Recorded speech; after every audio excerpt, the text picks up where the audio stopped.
Senhor Deus, Pai eterno, te agradecemos, ó Pai, pelo domingo, pelo fim de semana, porque sabemos, ó Pai, que o Senhor tem promessas para nós e que o Senhor responde nossas orações, as nossas preocupações. O Senhor sempre vai adiante, nos dando tanta segurança em Ti, ó Pai.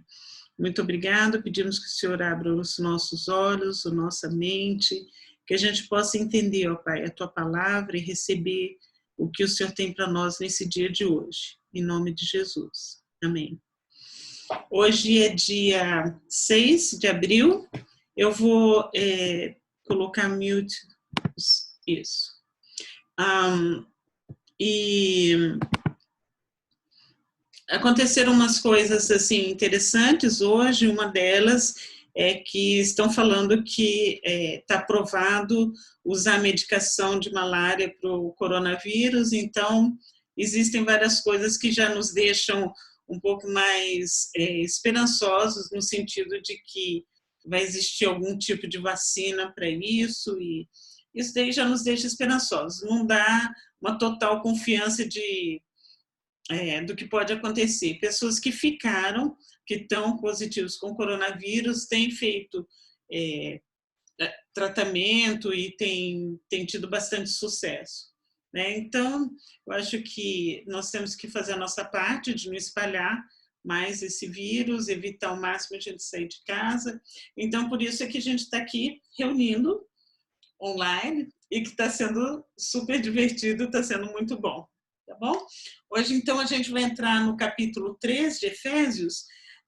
O capítulo 2 não foi totalmente esgotado, mas vamos continuar porque tem algumas coisas bem interessantes pela frente e depois a gente volta eventualmente, tá bom?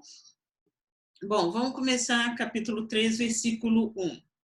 Por essa razão, eu, Paulo, qual razão? A gente sempre tem que entender por que ele está falando, né? Ele está falando que, no versículo anterior, que nele, em Cristo, somos edificados juntos para se tornarem morada de Deus por seu Santo Espírito. Que essa é a grande notícia final. É que, assim, o que existe de problema com o pecado que nos impede de se aproximar a Deus, de estarmos perto de Deus, isso daí uma hora vai terminar, né? E nós vamos ter a própria presença de Deus, né? Que eu sempre faço esse movimento, que é o espiritual e o físico juntos em Cristo, e que esse daí é o que é o, vamos dizer assim, o clímax do que a gente está aguardando através dessa promessa. Então, como está falando, sendo edificados juntos, aí Paulo começa então o capítulo 3. Por essa razão, eu, Paulo, sou prisioneiro de Cristo Jesus por amor de vocês, gentios. Certamente vocês ouviram falar da responsabilidade imposta a mim em favor de vocês pela graça de Deus, isto é, o mistério que me foi dado a conhecer por revelação, como já lhes escrevi em poucas palavras. Ao lerem isso, vocês poderão entender a minha compreensão do mistério de Cristo. Esse mistério não foi dado a conhecer aos homens de outras gerações, mas agora foi revelado pelo Espírito aos santos apóstolos e profetas de Deus, significando que, mediante o Evangelho, os gentios são co-herdeiros com Israel, membros do mesmo corpo e coparticipantes da promessa em Cristo Jesus. Deste Evangelho me tornei ministro pelo dom da graça de Deus a mim concedida pela operação de seu poder. Ele fala, então, que ele é o prisioneiro de Cristo Jesus por amor de vocês. Isso é muito interessante, porque quem colocou Paulo atrás das grades foram os romanos, né? E por várias razões, a gente vai olhar daqui a pouquinho em Atos, né? Mas ele não considera que ele é preso pelos romanos, ele é preso em Cristo, de Cristo, prisioneiro de Cristo por amor de vocês. O que ele está querendo dizer com isso? Que o compromisso dele em relação aos gentios, aos povos que não são judeus, é tão grande que ele se considera como prisioneiro, ele tem um comprometimento de vínculo forte, como se ele estivesse numa prisão, ele não pudesse sair disso. Tá? Então, vamos dar uma olhadinha sobre esse fato quando ele foi preso. Vamos aí em Atos, e tem dois capítulos importantes. O Atos 9, que conta como que Paulo se converteu, e aqui o nome dele é Saulo, só depois que ele muda de Saulo para Paulo. Jesus muda o nome dele. Tá? Ele era um tipo de um Bin Laden, ele era perseguidor mesmo, ele queria fazer justiça à base da força, né? Então, quando ele tá com ele segue esse caminho, ele recebe uma carta para ir até Damasco, e aí no caminho de Damasco ele cai do cavalo e ele vê a própria presença de Jesus e fala com ele e se declara a ele, tá? Que vai ser aqui no capítulo 9 de Atos, no versículo 13. Em sua viagem, quando se aproximava de Damasco, de repente brilhou ao seu redor uma luz vinda do céu. Ele caiu por terra e ouviu uma voz que lhe dizia: Saulo, Saulo, por que você me persegue? Saulo perguntou: quem és tu, Senhor? Ele respondeu: eu sou Jesus, a quem você persegue. Levante-se, entre na cidade, alguém lhe dirá o que você deve fazer. Então, depois disso que ele levanta sem conseguir enxergar, e os homens levaram ele pela mão, e tem o episódio em que Ananias é chamado para ir lá orar por ele e tirar a cegueira dele. Essa cegueira é muito interessante, porque é uma cegueira física e é uma cegueira espiritual. Ele queria ser zeloso, mas ele não estava sendo zeloso. Ele estava sendo contra a vontade de Deus, acreditando que ele estava sendo a favor da vontade de Deus, tá? Então, aqui, Ananias vai levar para ele, vai ser no versículo 15, né? O Senhor fala para Ananias: vá, este homem é meu instrumento escolhido para levar o meu nome perante os gentios e seus reis, e perante o povo de Israel. Mostrarei a ele o quanto deve sofrer pelo meu nome. Então, Ananias entrou na casa, pôs as mãos sobre Paulo e disse: irmão Saulo, o Senhor Jesus, que lhe apareceu no caminho por onde você vinha, enviou-me para que você volte a ver e seja cheio do Espírito Santo. Imediatamente, algo como escamas caiu dos olhos de Saulo e ele passou a ver novamente. Levantou-se, foi batizado e, depois de comer, recuperou as forças. Tá? Então, essa daqui é a conversão dele e quando começa o ministério dele, que sempre ele começa indo no grupo de judeus falando que agora é chegado o reino de Deus, que Jesus é o Messias, e quando ele quando eles começam a rejeitar essa palavra, ele vai para o grupo para onde eles para onde aceitarem ele, como escolas ou a casa de alguém, e ele começa a ensinar para os gentios. Todo lugar ele repete dessa forma. Agora vou em Atos, no capítulo 19, que foi quando nós fizemos a primeira referência de que Paulo tinha ido até a região de Éfeso e que aconteceram aqueles episódios lá deles como é que fala? Destruírem todos os livros de ocultismo que eles tinham, certo? Ok. Então, o texto que eu queria mostrar para vocês aqui no 19 é que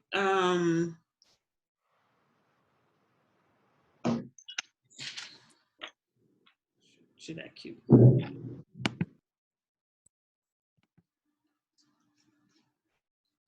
É que quando Paulo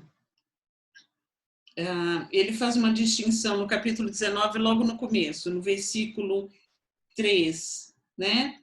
quando ele fala sobre o batismo, que batismo vocês receberam, eles falam o batismo de João, e aí ele fala no versículo 4, o batismo de João foi um batismo de arrependimento.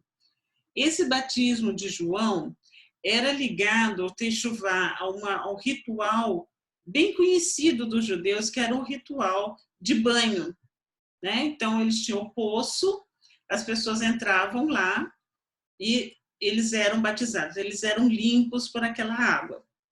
Para nós, isso daí não é uma coisa assim, não é uma grande coisa, porque nós temos água em abundância, mas a gente tem que lembrar que, para eles, água e poço e cisterna tinham os lugares específicos para isso. Não era simples encontrar uma água onde eles pudessem tomar banho. Poderiam ir no rio, que era o caso de João estar batizando no rio, né? No Rio Jordão, ou então em cisternas, ou então em algum tipo de lugar que eles pudessem, tipo um poço, em que eles faziam algum tipo de banheira para fazer o batismo. Então, além de ser uma limpeza, né, do corpo, que não era normal tomar banho todo dia, né? Então, para eles, queria dizer mais, tinha um sentido espiritual, que era a limpeza espiritual, a confissão de pecado e ser limpo espiritualmente, tá? Então, ele está fazendo essa distinção aqui, falando que o batismo de João é o batismo de arrependimento. Olha ali no versículo 4, né? É um batismo de arrependimento. Ou seja, é o momento que a pessoa reconhece que é pecador e que precisa da salvação, ok? Agora, ele está falando que existe um outro batismo, olha ali no 6, né? Quando ele impôs as mãos, veio sobre eles o Espírito Santo, começaram a falar em línguas e a profetizar. E eram ao todo 12 homens, tá? Então, não são dois batismos, é um batismo só, como ele explica depois, mas aqui ele está distinguindo o que é o processo de arrependimento e o processo em que as pessoas estão recebendo o Espírito Santo com esses sinais, né? O que é receber o Espírito Santo? Então, quando a pessoa aceita, ela tem um batismo dentro dela. Isso daí é uma coisa que eles ouviam falar, os judeus ouviam falar nos profetas, mas eles não tinham visto ainda. Por que eles não tinham visto ainda? Porque quando Jesus morreu e ressuscitou, ele venceu a morte, e como ele venceu a morte, ele trouxe para nós, ele fala, eu vou deixar para vocês o Consolador. Até então, quando ele falou isso, ninguém sabia o que era, né? Aí depois que deu para entender que era o Espírito Santo. E é o que nós temos hoje, testemunhando para nós quem é Cristo, trazendo para nós a convicção de pecado, trazendo para nós a orientação, a direção, tá? E é muito confuso para quem não tem, nunca foi batizado no Espírito Santo, porque a pessoa não entende por que tem coisas que você sente impedido de fazer. Isso veio da minha cabeça, mas eu não penso essas coisas, eu faria isso normalmente. Então, existe vamos dizer, essa confusão.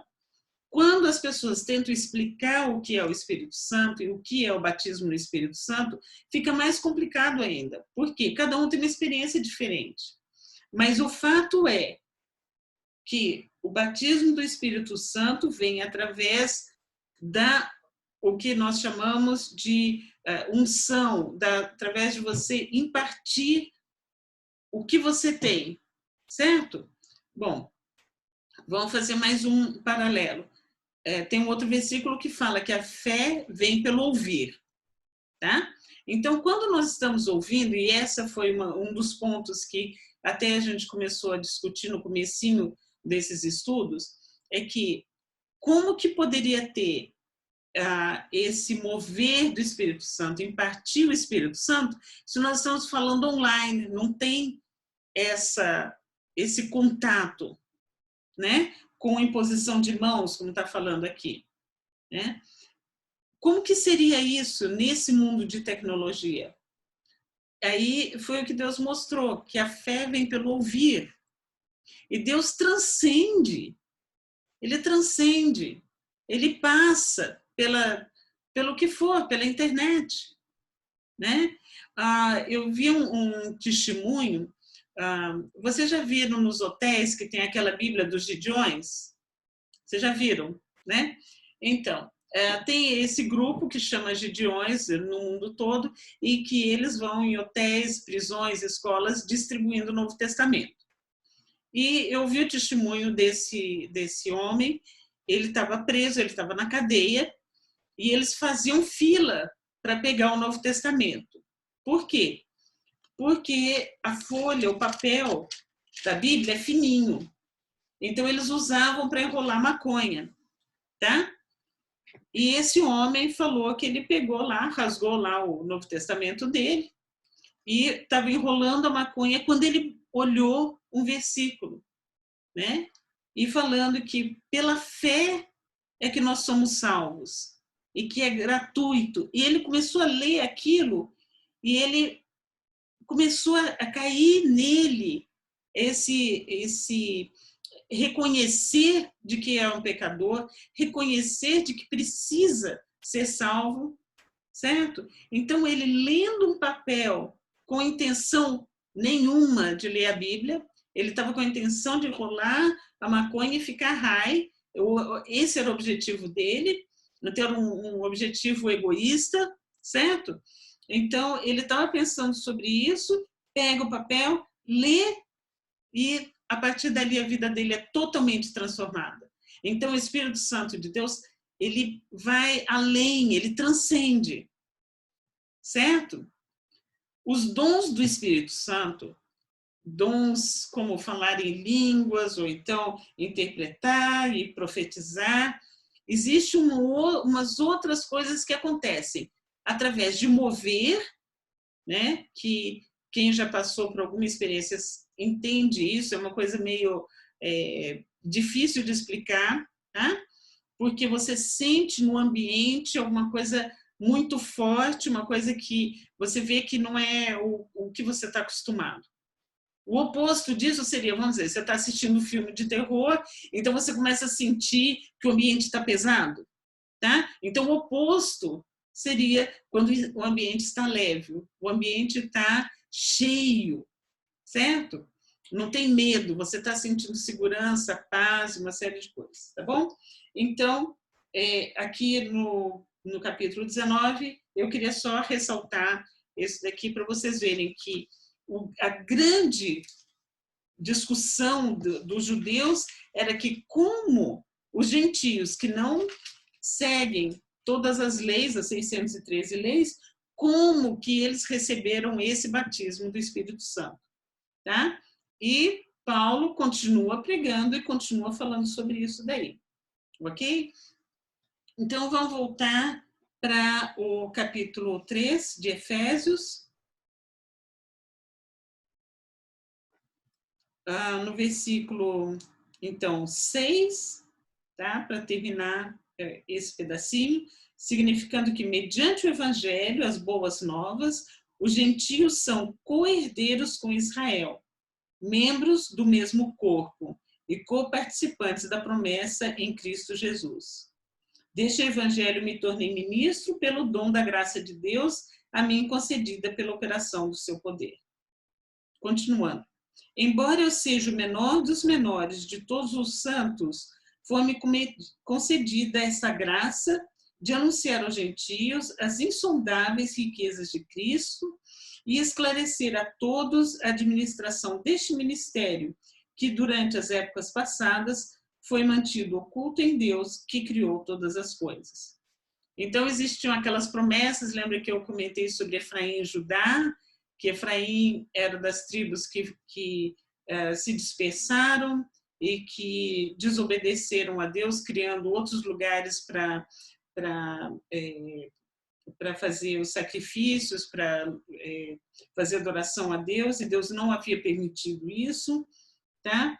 Então, quando eles falam aqui sobre receber de volta a tribo de Efraim, receber de volta gentios, para isso daí não soava bem para eles, tá? Mas essa era a grande mensagem, e essa era a mensagem que trouxe muito problema para Paulo, tá bom?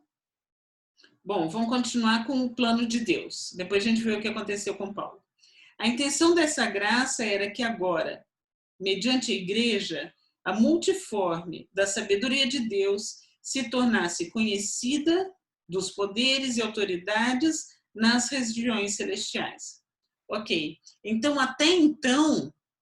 até começar a ser proclamada essas verdades, os poderes celestiais não sabiam. Lembra que eu falei de Belzebu, eu falei dos poderes dos ares? Eles não sabiam que outros povos, gentios, vamos dizer assim, eles pudessem ter essa conexão, nós pudéssemos ter essa conexão com Deus e autoridade sobre esses poderes espirituais, tá? Porque Jesus nos dá essa autoridade. Então, não podemos, nós somos selados, não podemos ser invadidos no nosso espírito através deles, tá? Então, começa aqui uma mudança não só no mundo físico, no mundo cultural, como no mundo espiritual. Tá? Então, de acordo, versículo 11, de acordo com seu eterno plano, que ele realizou em Cristo, nosso Senhor, por intermédio de quem temos livre acesso a Deus em confiança pela fé nele. Portanto, peço-lhes que não desanimem por causa das minhas tribulações e em seu favor, pois elas são uma glória para vocês. Por esta razão, ajoelho-me diante do Pai, do que recebe o nome toda a família nos céus. Se é o Pai, então os filhos têm o sobrenome dele, né? Então, por isso que ele fala, do qual recebe o nome toda a família nos céus e na terra. Oro para que, com as suas gloriosas riquezas, ele os fortaleça no íntimo do seu ser, com poder, por meio do seu Espírito, para que Cristo habite no coração de vocês, mediante a fé. E oro para que, estando arraigados e alicerçados em amor, vocês possam, juntamente com todos os santos, compreender a largura, o comprimento, a altura e a profundidade, e conhecer o amor de Cristo, que excede todo conhecimento, para que vocês sejam cheios de toda a plenitude de Deus. Aquele que é capaz de fazer infinitamente mais do que tudo que pedimos ou pensamos, de acordo com o seu poder que atua em nós, a ele seja a glória na igreja e em Cristo Jesus, por todas as gerações e para todo sempre. Amém. O que acontece com Paulo? Tá? Tem a história em Atos, o que acontece com ele nas viagens, mas é muito interessante a conclusão dele. Tá? Eu só queria que vocês voltassem aqui para 2 Coríntios 4, 7. Ele nos chama de vaso, tá? Porque dentro de um vaso você coloca alguma coisa. Então, o vaso, na época não tinha, não tinha privada, né? Não tinha um vaso sanitário. Eles tinham vasos em que era um pinico, ou era o vaso que era destinado para colocar na mesa, ou era o vaso para colocar flores, cada um tinha uma utilidade, certo? E o que colocava dentro desse vaso é que era o importante, que fazia o material ser importante. Cada vez que eles faziam alguma necessidade, número 1 ou número 2, no vaso, eles jogavam no lugar que era quebrado. Então, eram os vasos de menos valor, tá bom? Então, olha só, com essa figura, o que ele fala? No capítulo 4, versículo 7. Temos esse tesouro em vasos de barro, que eram os vasos usados para privada, né? Para mostrar que esse poder aqui tudo excede provém de Deus e não de nós. De todos os lados, somos pressionados, mas não desanimados. Ficamos perplexos, mas não desesperados. Somos perseguidos, mas não abandonados. Abatidos, mas não destruídos. Trazemos sempre em nosso corpo o morrer de Jesus, para que a vida de Jesus também seja revelada em nosso corpo. pois nós que estamos vivos somos sempre entregues à morte por amor a Jesus, para que a vida também se manifeste no nosso corpo mortal. É muito interessante que ele faz essa figura com o vaso de barro, porque no momento que o vaso de barro era usado, alguém fazia necessidade lá, eles não jogavam a necessidade e lavavam o vaso. Eles jogavam lá no entulho, né, onde tinha fogo o tempo todo, e eles usavam outro vaso, certo? Então, aquele vaso foi destinado à morte depois do uso dele, né? Então, é muito interessante ele falar isso, que para Deus, mesmo a gente sendo vaso de barro, vaso que não tem honra, um vaso que não foi criado dentro daquela cultura de adoração a Deus, né? Nós fomos usados por quê? Porque Deus nos escolheu e pronto. Ele decidiu isso. Então não tem como questionar, né? Então, e é muito bonito o versículo 8, como ele nos dá bastante coragem, né? Ele fala: somos pressionados, mas não desanimados, perplexos, mas não desesperados, perseguidos, mas não abandonados, abatidos e não destruídos. Tá? Eu vou ter que trocar aqui, porque está mandando mensagem que vai cair aqui a conexão. Eu vou trocar para o celular, tá bom? E a gente já continua. Só um minutinho.